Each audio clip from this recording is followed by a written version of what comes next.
Hello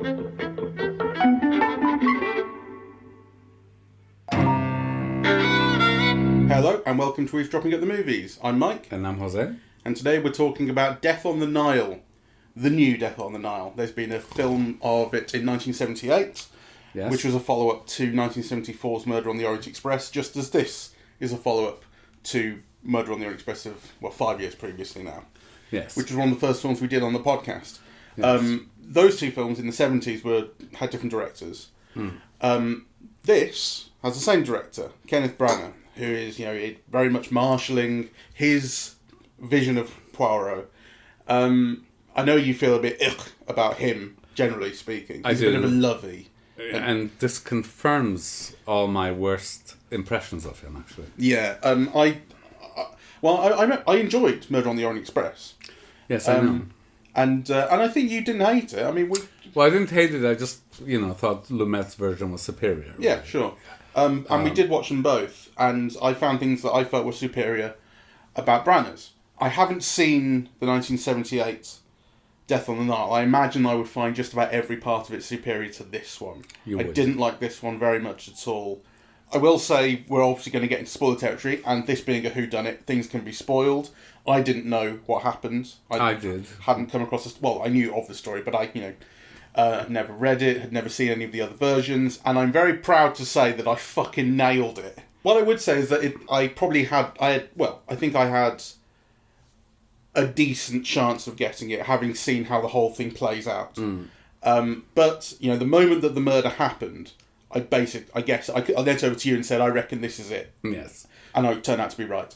But let's say we're going to get into spoiler territory from here on in, so if you don't know what happens, save yourself. But I also want to underline that in this kind of all-star vehicle, whodunit is maybe, it's not unimportant, but it's not very important, right? Because, the whole films generally function as set pieces to see stars perform. That's what these films are all about, So in the 1978 version, you have like Maggie Smith and Betty Davis, and Maggie Smith is the poor caretaker of Betty Davis, and what you're looking for is the sparring and the wit and the jokes and it's absolutely. like performing their pieces. That's what the joy of these films is. That's one of the many joys, but but it's a key thing that you're there to try and figure this out yourself.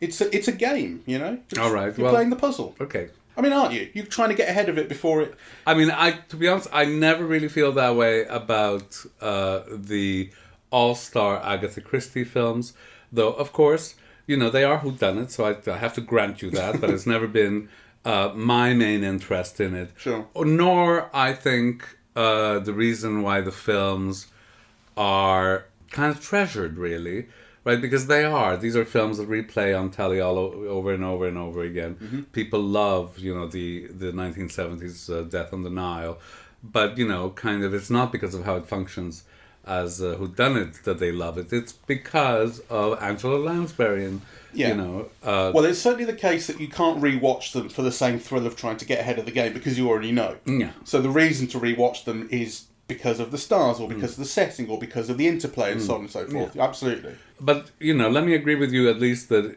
the stars are but one of the pleasures of the film. In relation to these Agatha Christie, other pleasures have been the exotic locations, right? Mm-hmm. Or the tone and the style of the filmmaking, which is often both nostalgic and ironic, yeah? So it's kind of, it tries to be witty and elegant, about the upper crust lifestyle and concerns of the past. It also has a soundtrack, usually kind of very elegant American songbook, Cole Porter, type of soundtrack. So, in relation to all of those things, I find this film a disaster. And it kind of upset me in a way, really. Like, so it's one thing that I thought, well, it was over 2 hours and it felt like 5, which is true. I think I told you that earlier. But aside from that, so I wasn't just being bored, but I think it kind of upset me because the filmmaking is so poor. It never achieves a consistent tone, Yeah. The choice of music in relation to what you see is so badly chosen, right? Like, I mean, I really like the music. It's kind of, it's kind of blues. That they're very well sung, but it's completely at odds with that, tinkly kind of upper crust caviar eating, cruise lifestyle. And I don't think a point is made of it. Yeah, like, it just feels like a bad choice. It's not that you think, oh, the filmmaker is trying to tell us something by this choice of music in opposition to what we're being shown. So, the other half of the music is the score, which I noticed more than I did the blues, to be honest. I think it had a bigger part to play throughout the film. And I found that also often badly matched to the image. Overbearing, really. Too heavy, and sometimes there was a point, I forget exactly what it was. There was a point where the film should have been trying to get a little bit funny. It was playing a slightly funny scene, but the music was staying kind of dark. I thought, this ain't right. I mean, I think a unity of tone for the film, and certainly for a film of this style, is kind of imperative. You need it, right? And what you have in this film is people acting in different registers. Yeah, none of them of which are necessarily bad. The performances are all good. But, the film has to achieve a consistent tone, right? And if you have people, somebody doing it as a realist drama, somebody doing it as like a film noir, somebody doing it as high comedy, like it just doesn't work. Everyone's acting on a completely different register. And that is the director's fault, right? And that is generally what he's good at, yeah, because, he's an actor. But this time, he's such a fucking egomaniac, Branagh, right?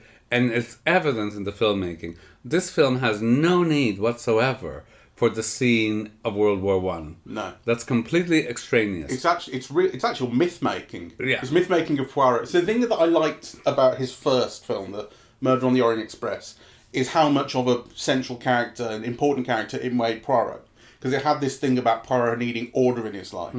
And justice being order and this sort of thing. And it starts off with all this. And then by the end of that film, and I won't go and spoil it here, but we covered it. By the end of that film, he's gone through a case that has broken his perspective on what justice should be. So it was important to him.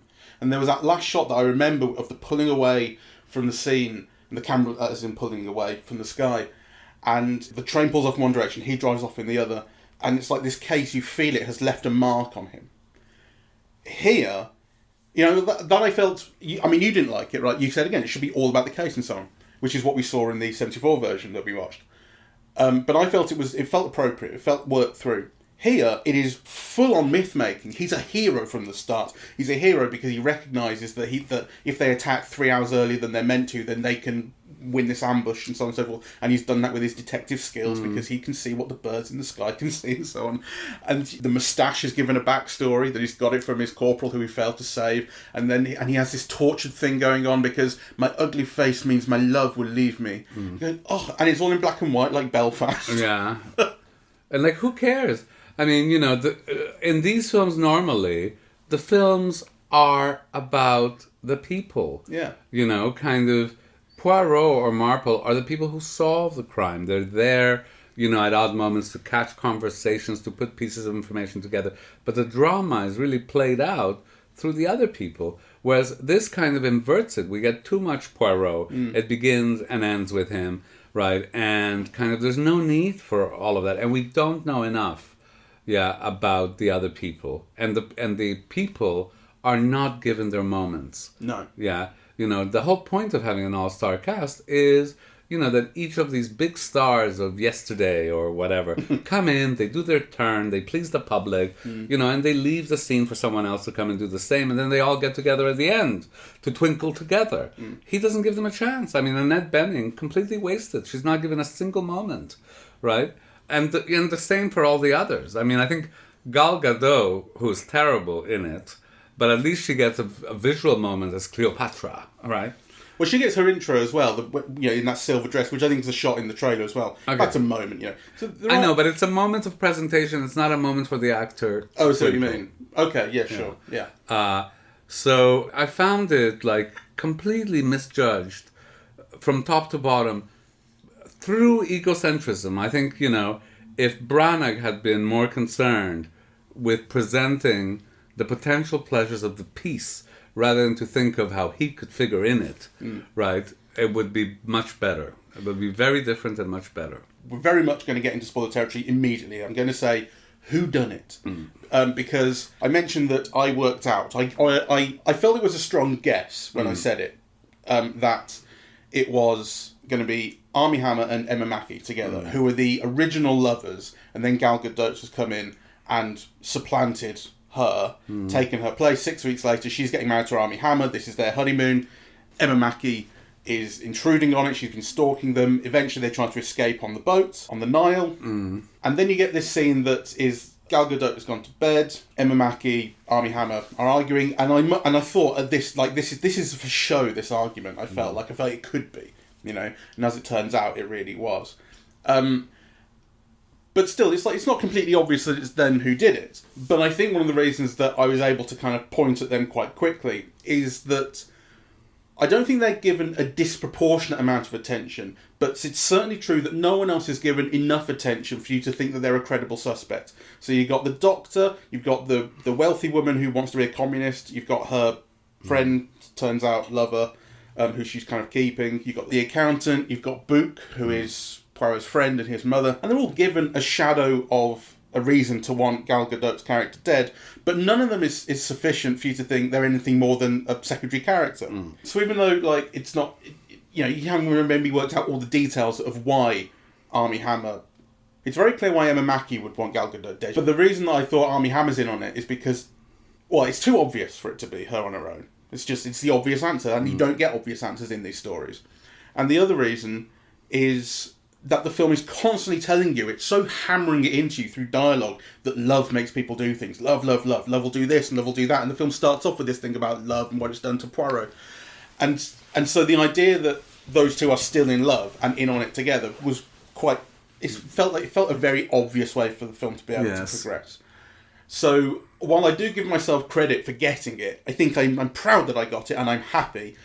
It doesn't make you a genius. It doesn't make me a genius, right? It's not the hardest mystery to solve. You see, in the 1978 version, Mia Farrow plays that role. Yeah. Right?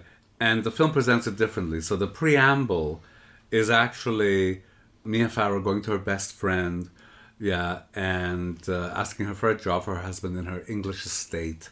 Yeah, and you set up a series of relationships there because obviously they're poor, they need the money, she's dependent on, her friend's generosity. And then, obviously, he marries someone else. And from that point on, Mia Farrow, who's really, I think, a great actress, and she's got these translucent eyes, right? And she appears in the film as something wild and frenzied, right? So in the scene at the temple, the way I remember it, is not the accountant who throws the rock, or maybe he does, but what you see is the image of, Mia Farrow glaring down, so she becomes this presence in the film, this mad presence. So when the shot happens, you kind of believe it, It has a different weight, really. It was all played very blankly here. Yeah, it was all played very blankly. And also, the film was so plodding and unstylish. I mean, there are these moments where, you're seeing Poirot speak to is it Book and someone else. Anyway, and they're on the boat, and you're seeing it from the outside, and Poirot is encased in one Art Deco fragment, and the other guy's encased in another fragment, and another guy's in the middle fragment, and you think, why? It's when they're talking to the accountant. Yeah, and you think, what's this expression? Why? Yeah. Right?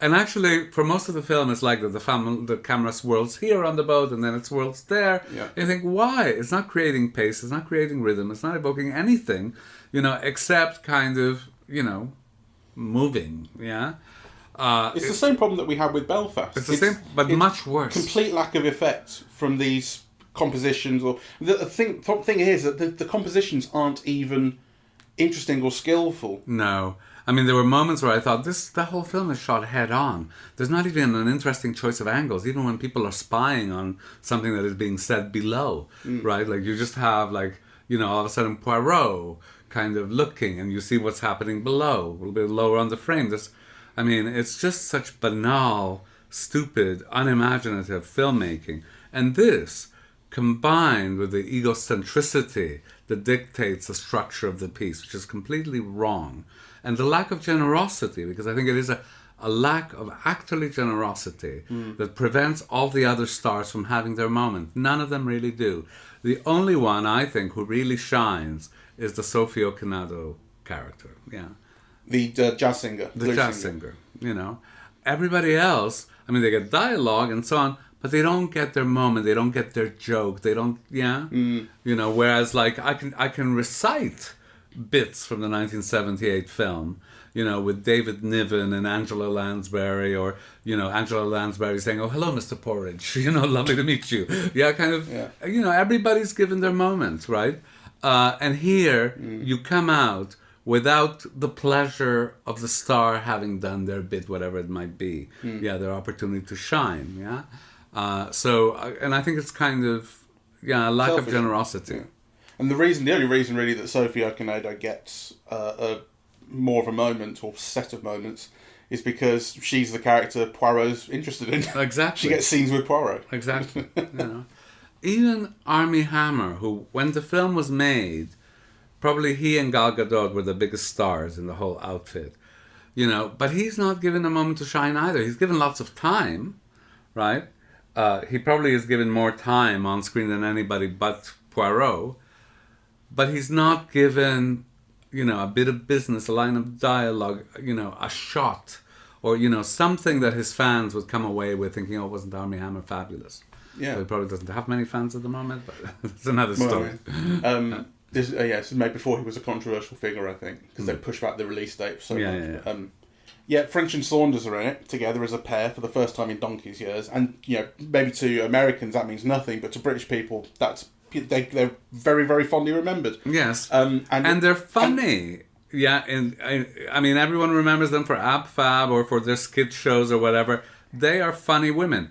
Not a laugh to be had in this show. No, well, that's the thing. They should be able to bring that.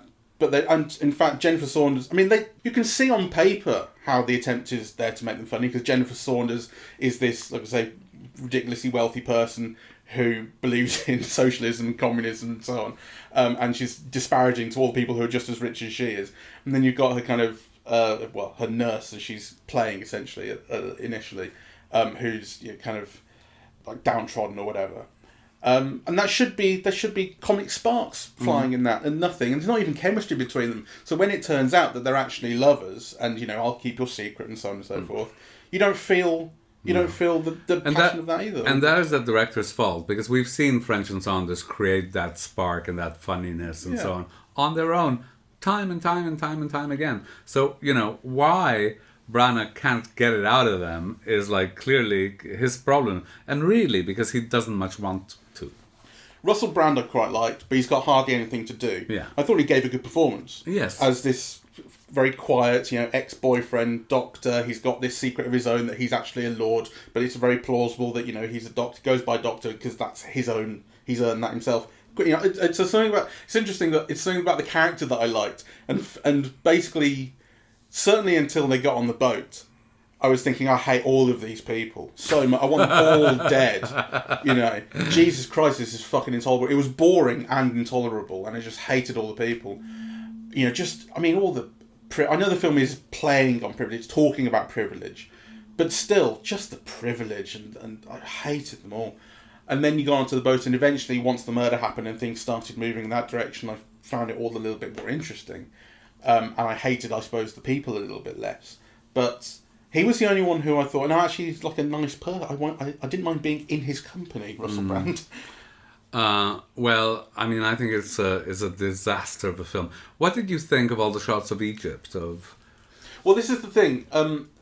These are things that I did not hate at all. And you mentioned at one point, I think a little unfairly, you said, it's too dark, this film. Yeah. Which was when Rose Leslie was looking at the necklace early on. Well, it was just at the beginning of the film, though. I think that was the projection, possibly, more than anything else. Maybe. I felt the film lacked luminosity, Well, I think it was too dark. I didn't, you see. It was clearly a digital projection because it was incredibly crisp.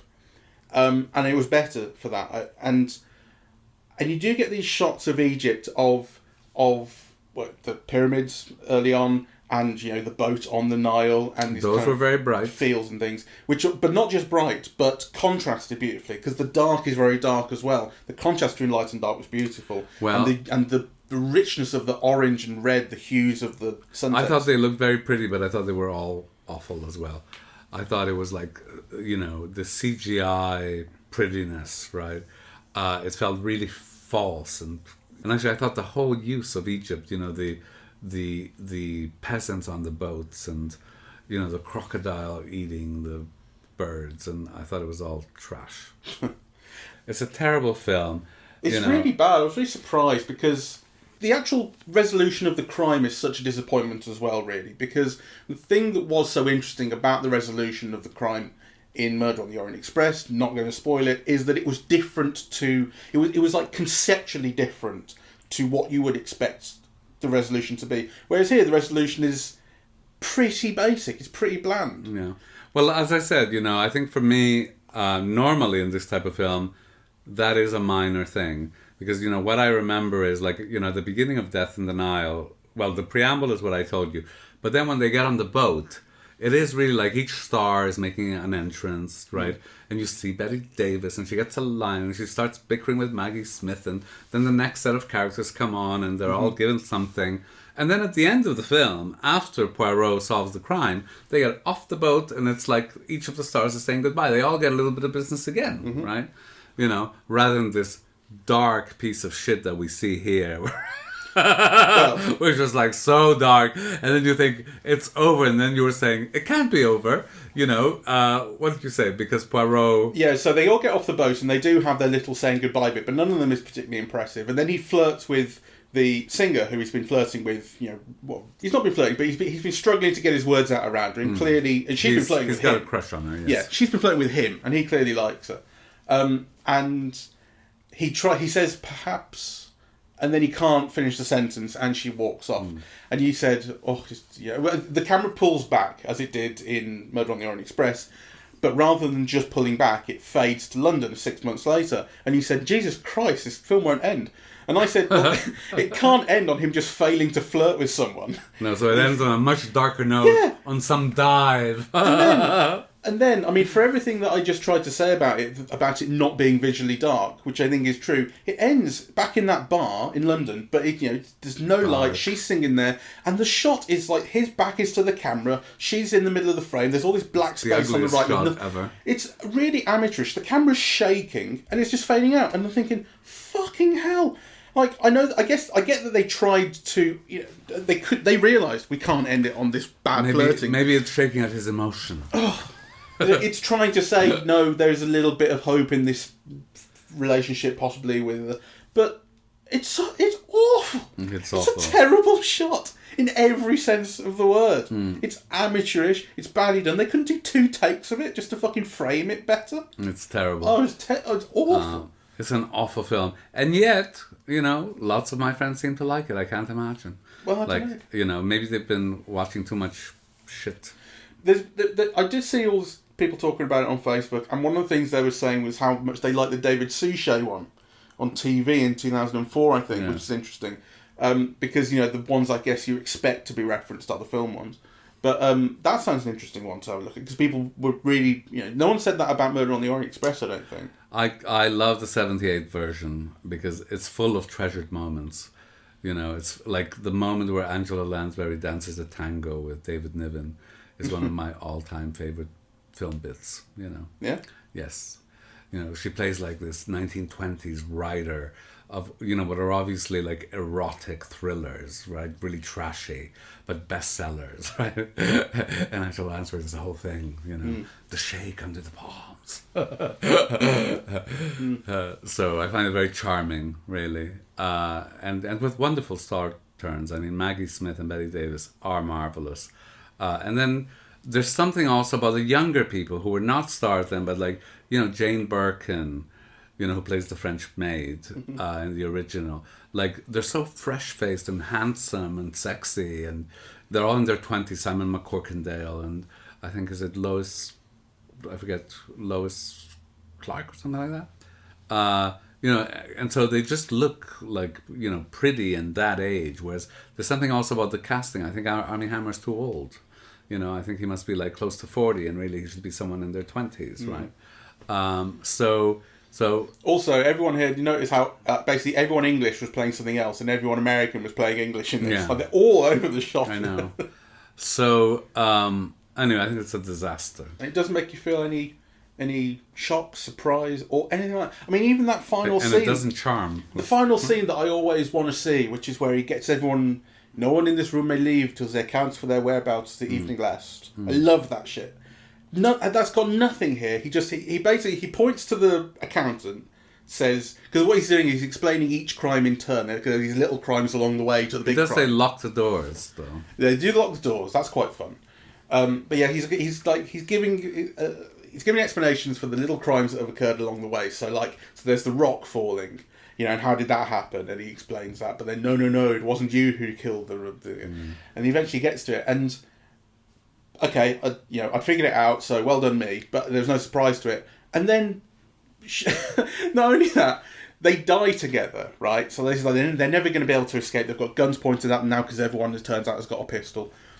And so, while Armie Hammer is trying to run away, and trying to convince that they can run away, even though he's still got a shattered leg, Emma Mackey decides that they can die together, and she shoots him in the back, and through him shoots herself.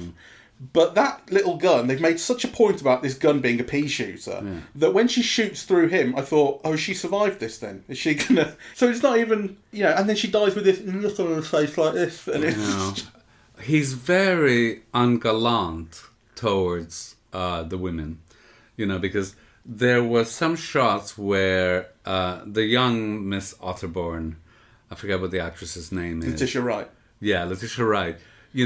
From some angles, she's very beautiful, right? And from some angles, she's not. And I was shocked at the amount of times that the shot Branagh chose was the one with her face looking towards him like this, right? So that her face all seems like very square and unattractive. And that's, I think, a real betrayal. Yeah, she has kind of a square jaw that he accentuates at times. Exactly, right. So when she's shot from below, I guess, when she's on the stairs and he's down below and she's up top, so then the cameras are on the angle as well. It's not that flattering. Yeah, and I think it could have been done different if he'd been more careful of his performers. So anyway, yeah, wait till it's on TV. It's a piece of trash, and you could it might be okay if you're reading the newspaper and it's on. Yeah, it's just not very good, really. We were looking forward to it. We were, you as well. Yes. So, I have a weakness for this kind of stuff, but this is too bad even for me. Well, I think Kenneth Branagh this year has had this, and he's had Belfast, and neither was up to scratch. But Belfast is very likeable, though. Well, I had that, but it's still not good. No, it's still not good. And I was reading on Wikipedia not long ago that he's got a Bee Gees biopic, apparently, coming out in the year. And kill your father. What is it? My dad's a mental Bee Gees fan, and through him, I'm a Bee Gees fan as well. And I've always felt the Bee Gees don't get enough respect, really. Like the Beatles are huge and the Rolling Stones are huge and all this, but the Bee Gees, they're like, oh, people go, yeah, that disco band, fuck it. But they've had the massive long career, and they're incredibly talented songwriters, very successful songwriters for a lot of different people and so on. They've had all these wonderful, beautiful love songs. Reviving their reputation with Branagh at the helm. And now Kenneth Branagh is going to be telling their story. And it's all going to be plinky plonky. Oh, aren't they lovely? Oh. Anyway, don't go see it. We are eavesdropping at the movies, and we are on Apple Podcasts, Audible, Google Podcasts, Spotify, SoundCloud, and YouTube. On social media, we're on Facebook and Twitter, and the website is eavesdroppingatthemovies.com. Thank you very much for listening.